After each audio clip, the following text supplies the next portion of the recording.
ఒక అబద్ధం ద్వారా మన సమాధానాన్ని పోగొట్టుకునేదాము. మనము సమాధానం కోల్పోయి బాధపడతాము. దాని వలన కలుగు నష్టము ద్వారా ఇతరులు కూడా శ్రమ పడతారు. మనల్ని గూర్చి ఇతరులు అబద్ధం పలికినప్పుడు కూడా మనము నష్టపడి శ్రమ నొందుతాము. కనుక ఎట్టి అబద్ధములైనను మనలను దౌర్భాగ్యులుగా చేయను.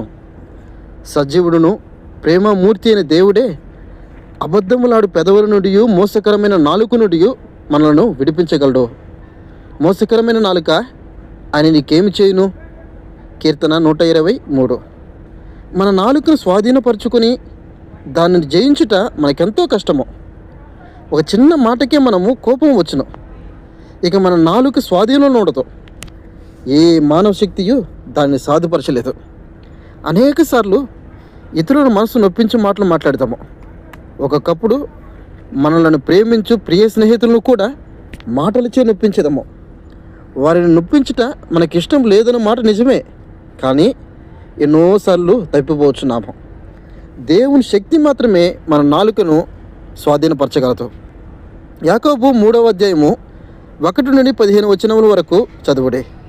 ప్రత్యేకంగా 4 నుండి 6 వరకు గమనించుడి.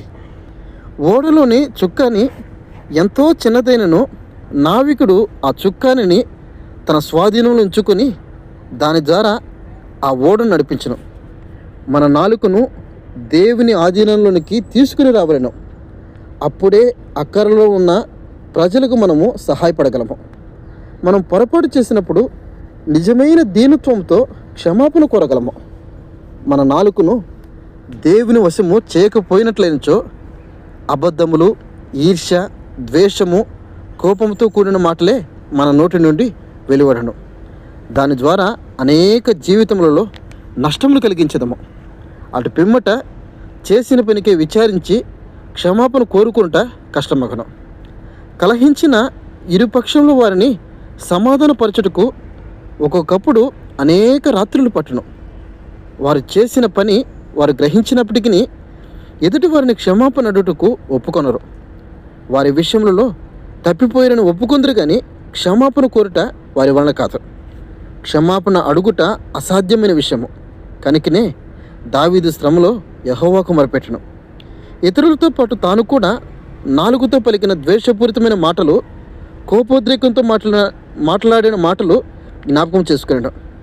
నాలుకను స్వాధీనపరచుకొనగోరెను, కానీ అది అతని వలన కాకపోయాను. కనుకనే దేవునికి మొరపెట్టను. మన జీవితంలో కూడా ఇట్టి అనుభవం పలుమార్లు కలిగి ఉన్నాము. ఎంతో దౌర్భాగ్య స్థితిలో